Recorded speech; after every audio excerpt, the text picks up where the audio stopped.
Hear me first, follow me second. Without straying from your present position, feel free to wish those around you happy Easter.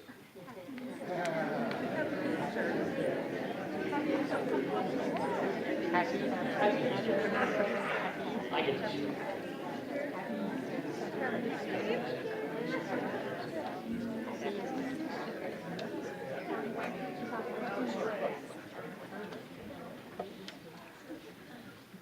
These are words of joyful blessing that you may have been sharing throughout this weekend and possibly on into the coming hours of this day.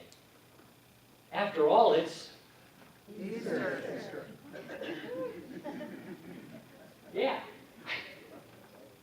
And as I shared earlier, there are many different lenses through which to view Easter, and many different ways in which we can experience Easter.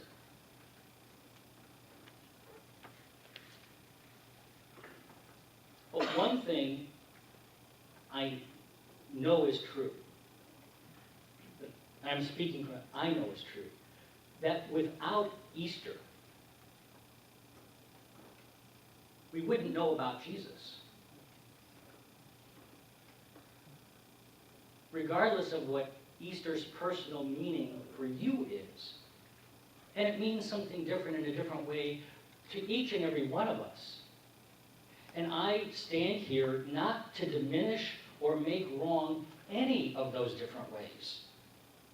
In fact, let me go on record by saying I think the Easter Bunny is really, really cute.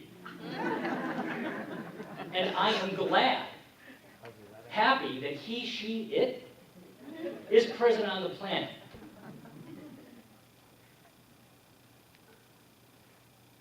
But without Easter, we wouldn't know about Jesus, and we wouldn't be celebrating together today. In fact, without Easter,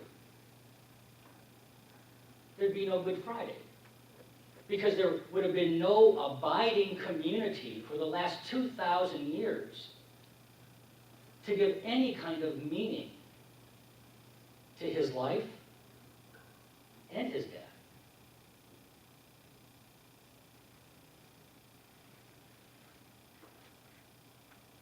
If his story ended with his crucifixion, he likely would have been long forgotten. His disciples fled.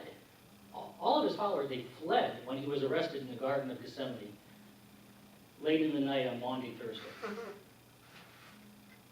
Before the cock crowed the next morning, Peter had denied knowing him 3 times.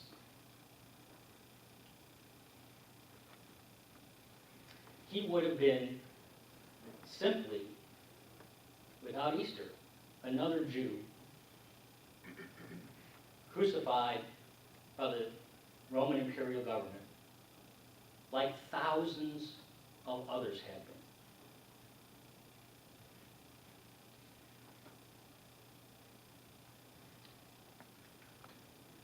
been. In unity, we refer to Jesus as our primary way shower. Not our only one, our primary one. And that's because of the way he lived, and what he taught, and how he healed, and how he fed all those whom he encountered. That's why Jesus is our primary way shower. But if we disconnect his life from his death, I believe we lose the vibrancy of this man's life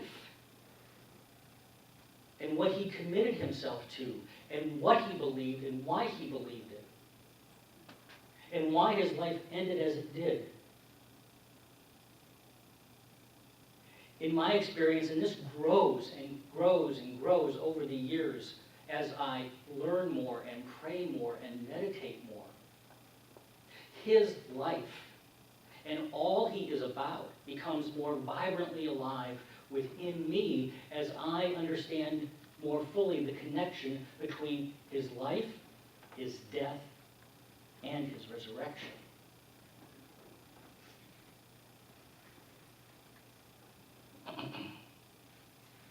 You are all looking marvelous this morning. Ladies, lovely. Gentlemen, dapper. But I invite you to take these clothes off right now. Right now. Oh, mentally. Mentally. Mentally remove these clothes now. And if you would, don simple cotton gowns. Maybe a little rough. Maybe a simple tunic, if you want to add a fashion statement. And maybe a braided rope as a belt. And now, you picturing this? Are you dressed this way? Good. Me too. So now, so attired, take yourself back a couple thousand years. Virtually any place on the planet. You can land any populated place on the planet. And you would be in the good company of a majority of the population of the planet. And so dressed, you're a what? You're a peasant. Like almost all others. And as a peasant, you would either work the fields, harvest olives, press grapes, produce pottery, carpentry. And life in Jerusalem and the surrounding region of Galilee was no different.